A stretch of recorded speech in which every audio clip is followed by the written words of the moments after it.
reading the usual papers at that time. For example, here, this galaxy he couldn't see with his own eyes, but he knew, because he had read Flammarion's papers, that this galaxy existed. It was the first drawing of this galaxy that had ever been made by Lord Rosse at the time. Now it's well known as Whirlpool Galaxy. And second idea with Van Gogh is that he spent night looking at the stars and had noticed that the stars drew lines in the sky because of the rotation of the Earth. And so he decided to paint. He says in his own story that he decided to paint just like the skies are painting, like the stars are painting in the sky. And that is the special painting that we try to do when we do fan art in the suburbs, just teaching to the young children how to do and teaching galaxy in the same way. But now, what I would like to talk about is two examples of what we have done with galaxy at a higher level. So, if we take the Milky Way as the first example, you all know the motion Kepler's law, and you know that stars are revolving around the center of our galaxy. And we don't know exactly what is the motion of all the stars, but the idea is to use Kepler's law to know more. And what about stars near the center of our galaxy? Let us say 10 light days or something like that. And when you try to see what is so near the center of our galaxy, there is so much dust that ordinary light is inefficient, optical is inefficient. But infrared light is efficient. So with infrared light, we can observe the stars that are very near the center of our galaxy. And so what does it give? It gives something like that. It gives images, and of course today we have not much time, but you can do, for those who have done yesterday, you can animate several images just the same way than what we have done yesterday for the exoplanets. If you take, for example, in the files I gave you yesterday, and if some of you have not, I will give you from my pen, you have 12 images of the stars around at 10 light years from the center of our galaxy in Sagittarius area, and then you pile with the strategy. You make a stack, and when you have the stack, you start animation, and you will see the rotation of the stars around the center of the galaxy. So if you use Kepler law and do it step by step, here you have, for example, one that comes there after that. If the complete rotation takes 7 years, and the attractive center so may be calculated with Kepler's law, and you can see that the attractive center of our galaxy is 10 power 6 times, 10 power 6 times the mass of the Sun. This is a black hole in the center of our galaxy. So it's rather easy to high school level to do that. This is an exercise that you can find on the files I gave you yesterday. You have all the details to go further. Here is just a simple idea of what is the black hole in the center of our galaxy. A key step is the exact location of the center of the galaxy. Do you know what the steps were to get that, or that's just or to find the exact distance to that black hole in the center of the galaxy? In fact, what we do, when you look at this, if you do the complete exercise, you can have one picture here, one picture here, one picture here. Of course, you don't know what is exactly the center. You just see the motion. Then you give this. And when you have this, you don't know exactly where is the center, because it's an elliptical motion. But if you have the date, you can see that this part takes the same is doing less than 1 year and over several years. So you know that the center is very near.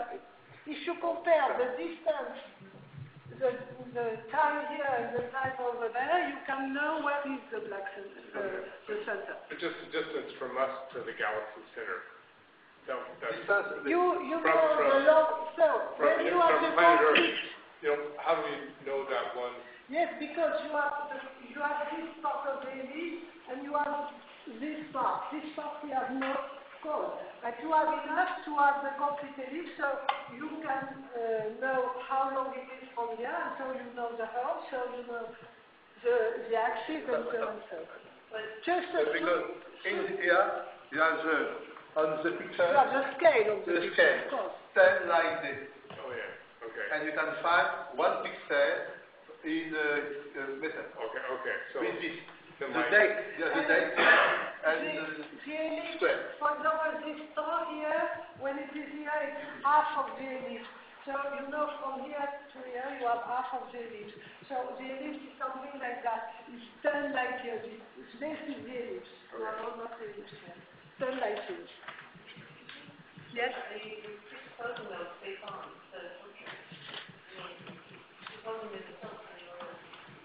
We suppose we are just in front of the ellipse because we are inside the disk of our galaxy. This works only for our galaxy. This is because we are just in the disk. And the second example will be for another galaxy. I will show you another example. Here we are just in the galaxy. The idea with this exercise, that is an ISO exercise, that we have tested with Salsagit, it's easier for the students, and it works rather well. Our 17 years old students, they enjoy to do that. The most difficult is that I have written the details in the files I gave you, because the most difficult is when you begin, you can wonder if this star, for example, becomes this one or this one. When you have the 12 images, you may think not to be sure which star is on the second one or the third one. But if you try once or twice, then you understand what is a good one. In 2 hours with my students from the beginning to the end. It takes 2 hours to make it properly. Because something that sounds to me very important to be said, that when you are teachers, you don't say, this is a good star and this is the one and this is the one. The best is, what is the star that is easier for you to recognize from a slide to another one, and then when you choose that, how do you do, and so and so. So there is half an hour where they test things. When I say half an hour, it's supposed that they have already before done something like exoplanets. But when they have done the exercise about exoplanets, they take something like half an hour, which is very interesting that most of them, they think of magnifying. They use a magnifying glass that we have in Salsagit to increase and then say, oh yes, now that it's bigger, I can see it, and things like that. You see, in our global world, I think the most important is not to be sure of what happens, but to look what happens and to ask questions. And when you ask the question, then you will go further. Not just to... You see, this is a bit of democracy and citizens. You don't have the answer. You are looking for the answer. Of course, when we teach to teachers, sometimes it's difficult because they have been taught that they had to teach what they knew. And in fact, it's not that. It is, they have to prepare something as precise as possible. For example, this exercise, we have prepared very precise exercise. But if the exercise is really good, at the end of the exercise, some of the students will ask the question where I have no answer. And if it doesn't happen, it's because the exercise was not so good. It was closed. If the exercise is not closed, the students have to go to the end of the exercise, but at the end they will open another door. This is something that sounds very important for you. And this is a part that you never get by internet. You get it if you work by yourself and with people Of course, you may talk by internet when you have questions, but mainly directly in the classroom. Nothing, on my point of view, can be better than the classroom. Of course, internet is useful. I think now we have got the higher level of useful internet because it's becoming so wide and so much in a disorder that it's not so useful as it was at the beginning. We have to organize it as it was said before. And even if we organize it, we have to find a good balance between internet and these questions that we have to provoke at the end of a good exercise. If the exercise is good, it is because it will give a new question. The new question may be strange, may be easy for the teacher, uneasy for the teacher, no problem. But it has to be a good question. It has to be a question, never finished. So that's true that with that we can have many questions. It's a matter of time. If not, I could tell you the various questions we had. Of course, the most simplest are, the most simple is, but you say it's black hole, what is black hole? Of course. And are there other kinds of black holes in the universe and so on? And another question completely the other kind of from a student is, when I have done that, was it classic mechanics or not? Of course. And you can go on.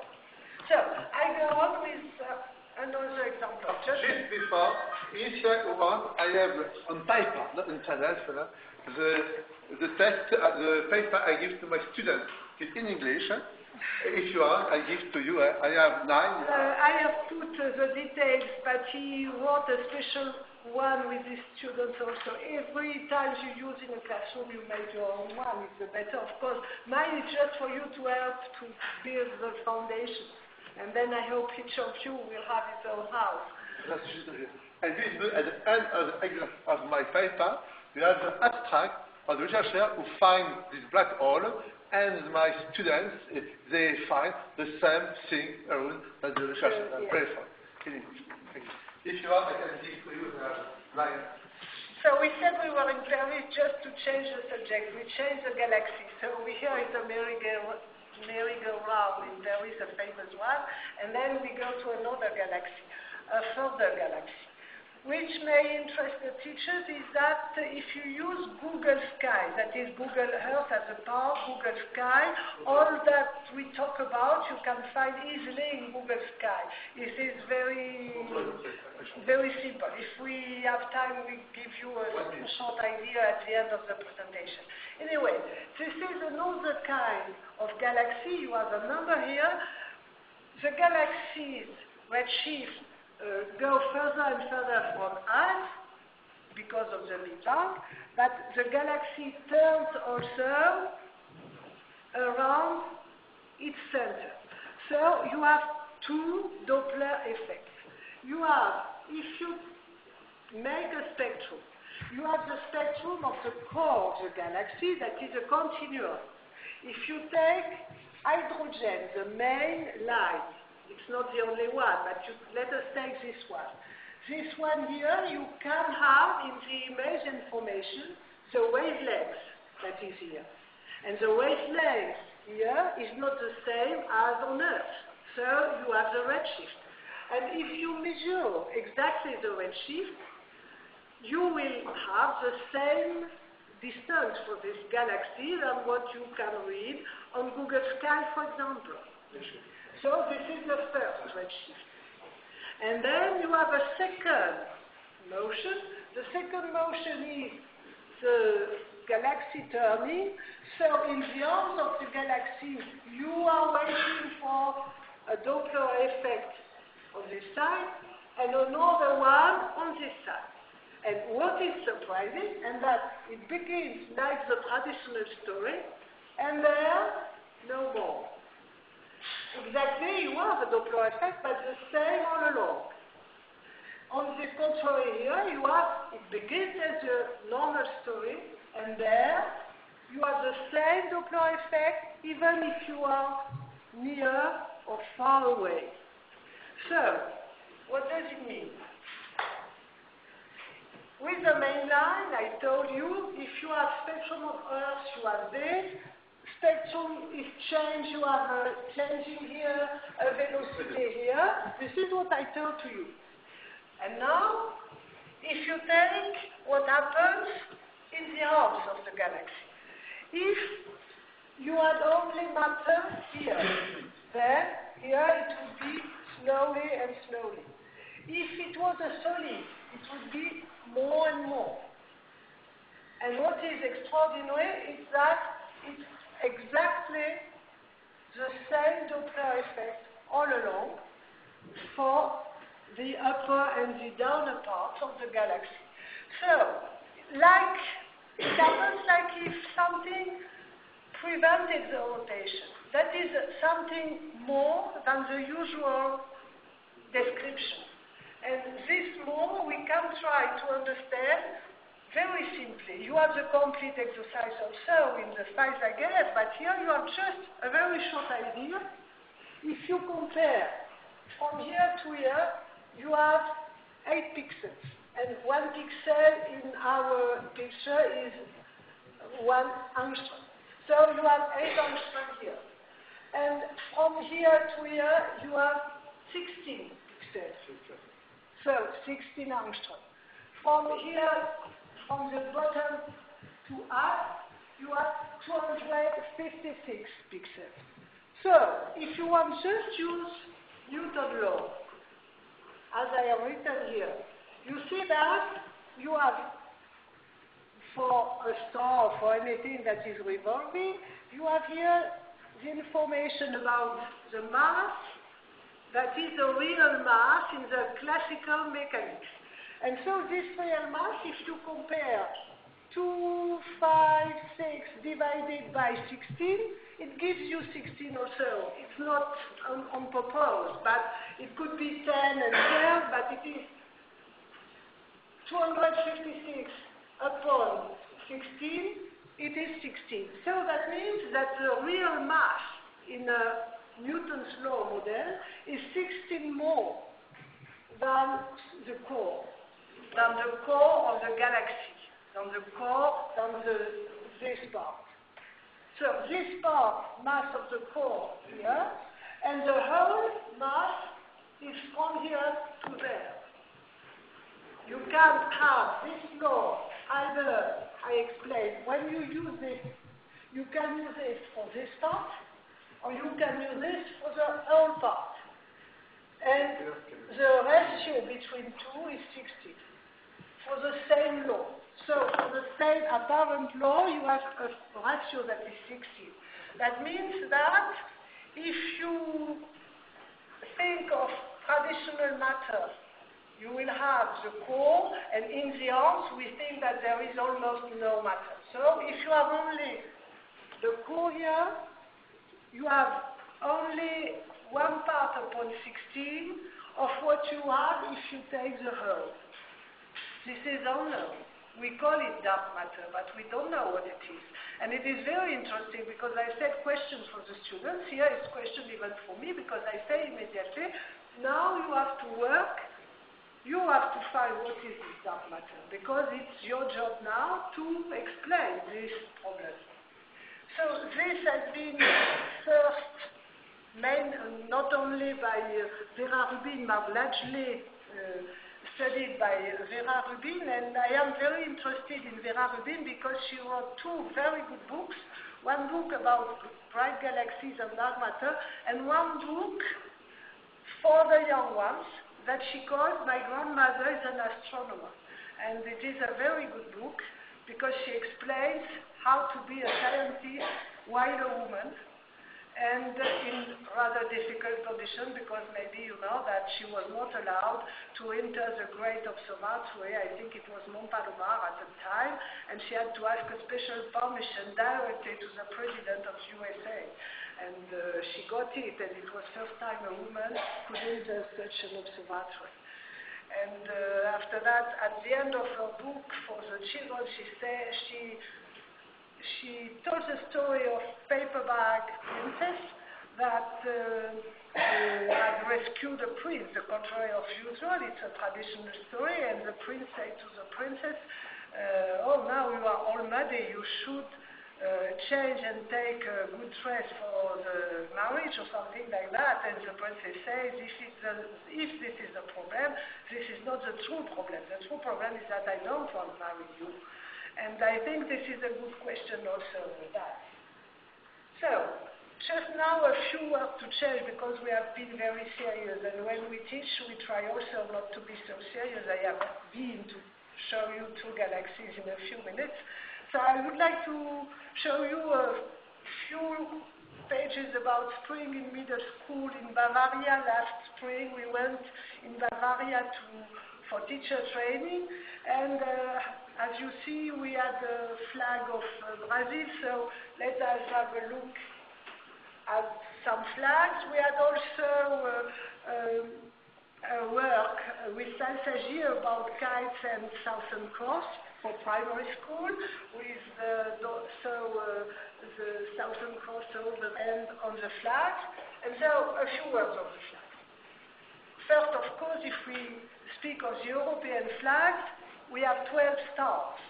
And maybe you don't know, if you're not European, that it was the translation, as it were, of something extraordinary. When we built Europe, it was a great discussion between the people that wanted to have a religion tradition in the European texts and those who didn't want.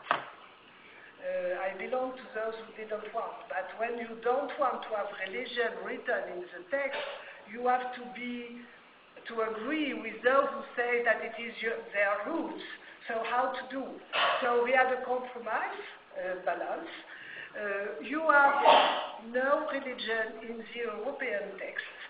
Any religion can feel at home in Europe, but you remember that our roots are Catholics because we have the 12 stars of the 12 first states that were included in Europe, but that represent also the 12 stars that you have in the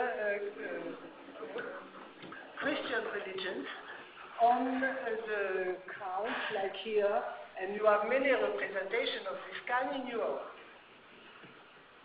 So now a few words about Southern flags, because you have three interesting Southern flags. You have the New Zealand flag with 4 stars, and you can see that the 4 stars are red.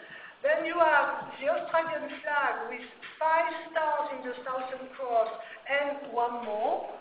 And then you have the Brazilian one with many stars. Yes. And if you compare the Southern Cross in the 3 flags, you have what is here, that is 1 more, and this one is like a mirror. So just a discussion about that. So here, if you use stellarium, you can get all the stars, and you can see first that this one, the 5th one, is less bright than the others. That is why from New Zealand, that is in the middle of the ocean and smaller, you don't see much the 5th one. So you have not it on the flag. Whereas in Australia, you see the 5th one, so you have it on the flag. And if you look at the first one, the 4th, the New Zealand one, the stars are red, because it's a bit the same story as with the European flag. It's because the people who lived in New Zealand before the European arrived were symbolized by the red color they have here, and so that is in the Maori. It's called Maori, and the red color is to remind that this is their country. So now, just a word about Brazil. You have many stars on the Brazilian flag because it represents the sky on the day when the Republic was created. The very date of the creation of the Republic, the sky, you can get it with stellarium, was exactly what is on the flag. So here you have the flag, here you have stellarium. If you choose the magnitude, you will speak back exactly what is. Not exactly. Because if you want to have it, you have to put it in a mirror. You see the stars have to be translated on the other side. This is like a mirror because it was a decision of the people who created the Republic.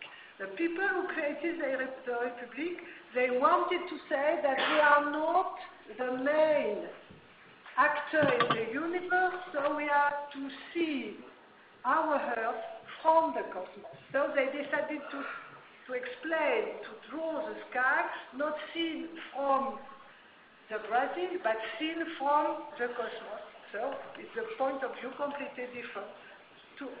And for you to be sure what is a good way to look at the flag, you have the inscription that gives you it. Yes. Can I make a comment? Yes, of course. In Brazil, we have like the capital is a separate state. Yes. 26 Yeah. stars. Yeah, absolutely. And I usually ask children, what do you think is the capital? Which star do you think is the capital? Look at the slide. Michel, dans le bon sens, mets-le dans le bon sens. Tourne le bon sens. C'est bien le sens, ça. Ah oui, pardon. Lève-le bien haut. What is the capital? Yeah, everyone thinks the top one because it's separate from the rest. Actually, the top one is the state of Pará, which is above the equator.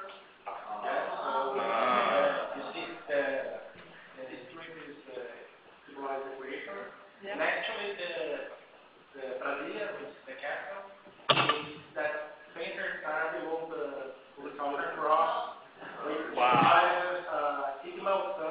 Which is our pole star.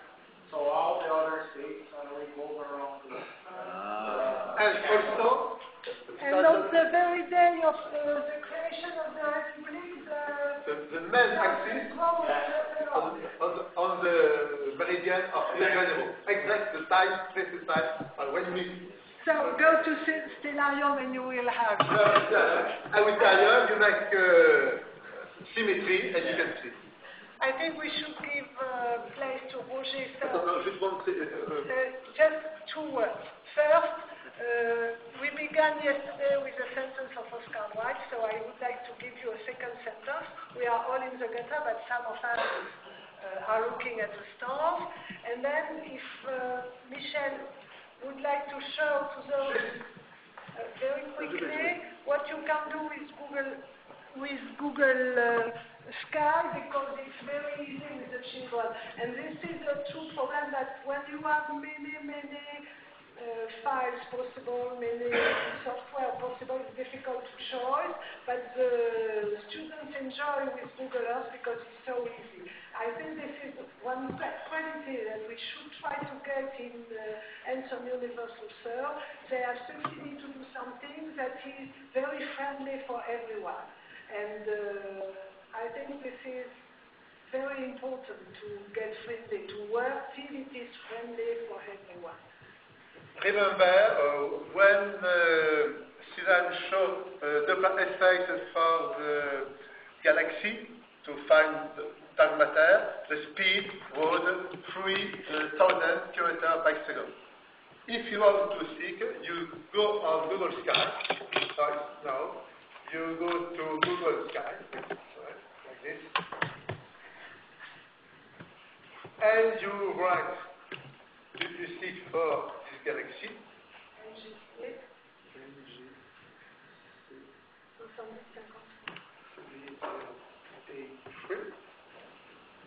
Okay. It is in southern hemisphere, you see, we are Indian. down. Okay. And after you click on this, you can This is the one where we spoke about dark matter. And I click here. Sorry.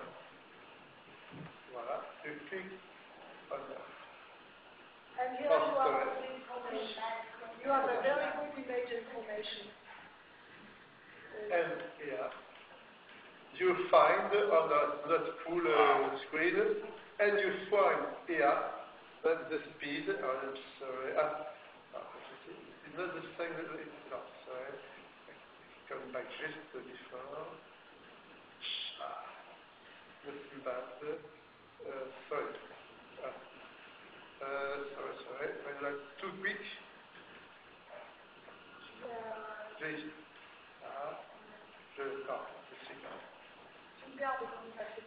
non, on n'a pas. Voilà. Look here. Click here.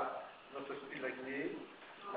And you have here another extract galactic database. You click on and look. And you have more information. Many information. And you have here the speed. Not full string. You find here the speed 3,100 kilometers per second. Exactly. In 1 minute, students can verify that it's fine. It's very quick, very easy, it's free, very easy. And there are all the things about NASA, ESPA, galactic database. You can see, very clear, 1% of this. Wow. Hey. Thank you very much.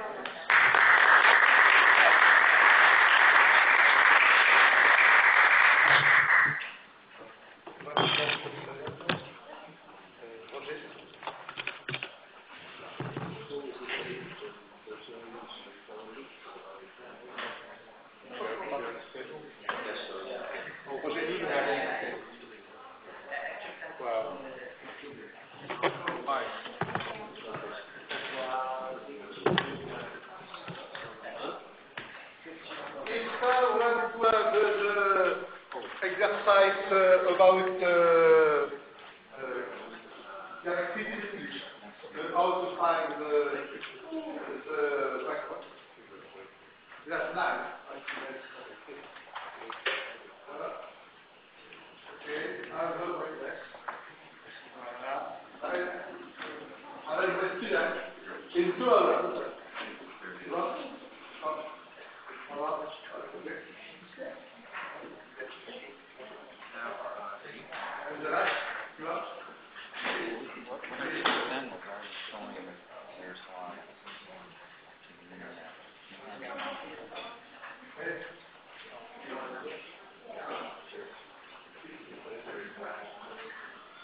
We are 20 minutes behind schedule, and first let's thank our previous speakers. I'm going to introduce our next speaker, Roger Faye from EU Hands-on Universe, and I think he's going to give us a presentation on the progress of Hands-on Universe. I just was noticing that there's an opening in the schedule, like there's a space for Sophocles. So Tiru is not going to come. It's on Friday. Friday. Yeah, but so that's an option if you want to. Oh, also Mike Hibbs.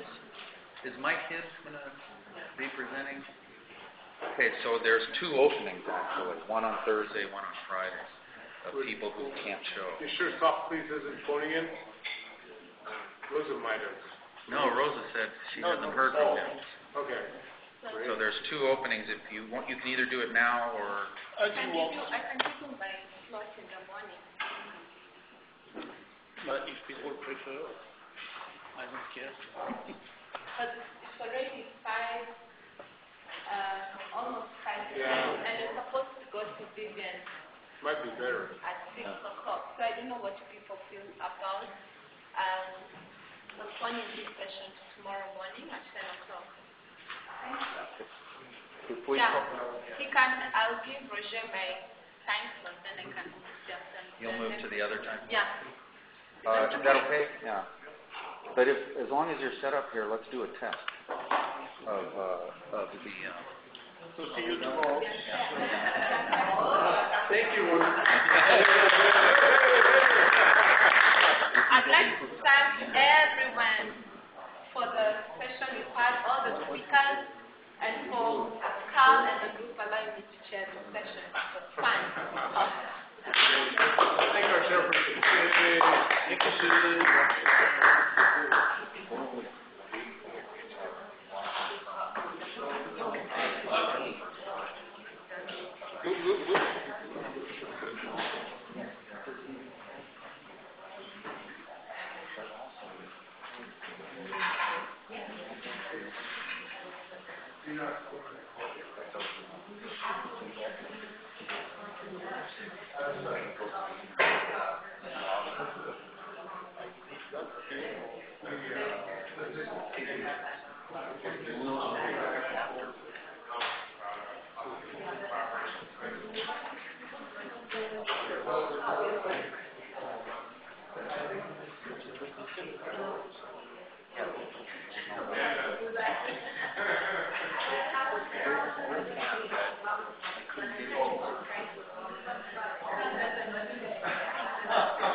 I think Australia is here. Australia is people flag. Australia is flag.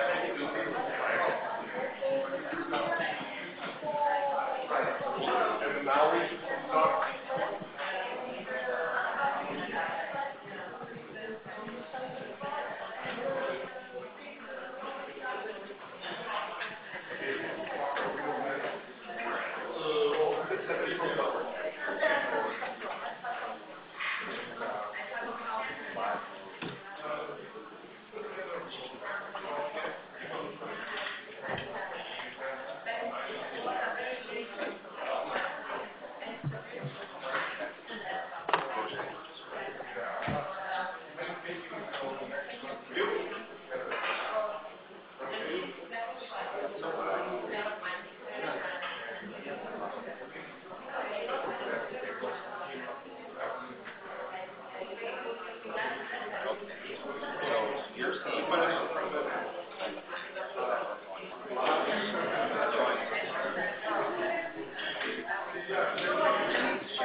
For those of you going to the barbecue tonight, if you need a ride, put your name up there.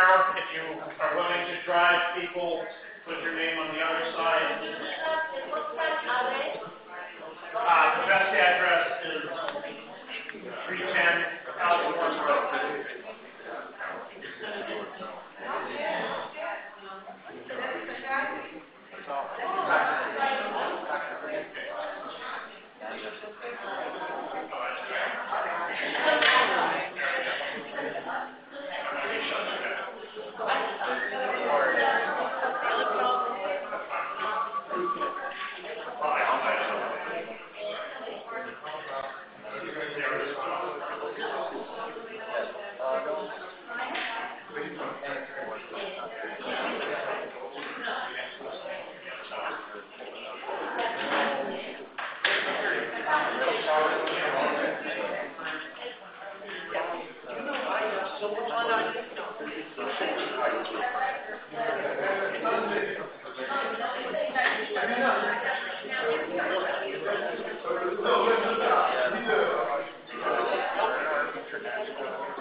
Yes, 10 a.m.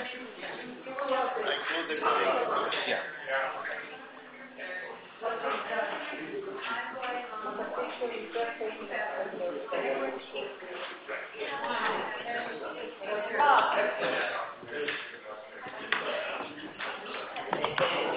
Thank you for changing.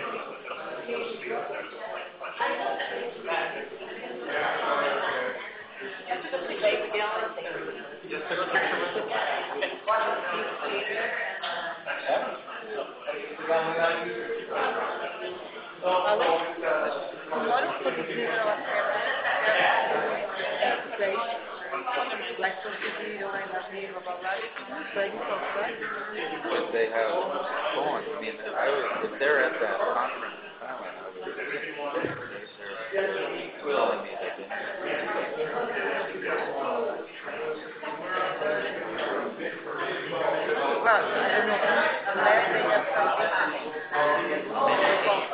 for Hero, because I am giving a call. I tested yesterday. It's nice. I think loud. They give me loud and clear. But of course, it will be 7:30 in the morning, so they will be at the hotel. They might go to the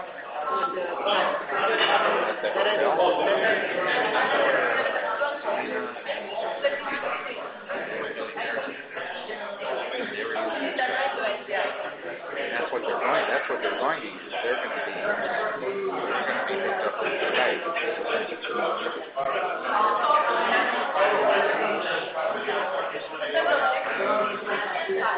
But yeah, we could use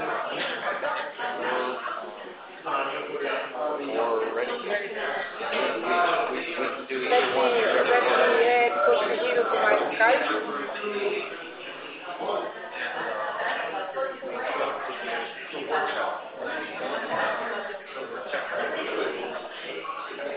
Although the Skype, they want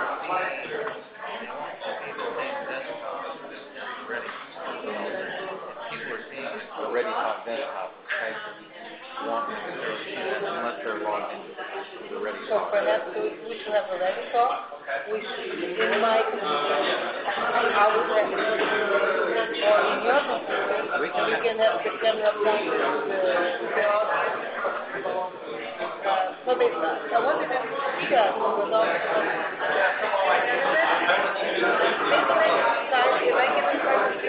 so who is talking? But there's nothing. somebody take notes. Or they can also, we can speak inside and let's talk at the same time. I'm good. Yeah. So there's no harm.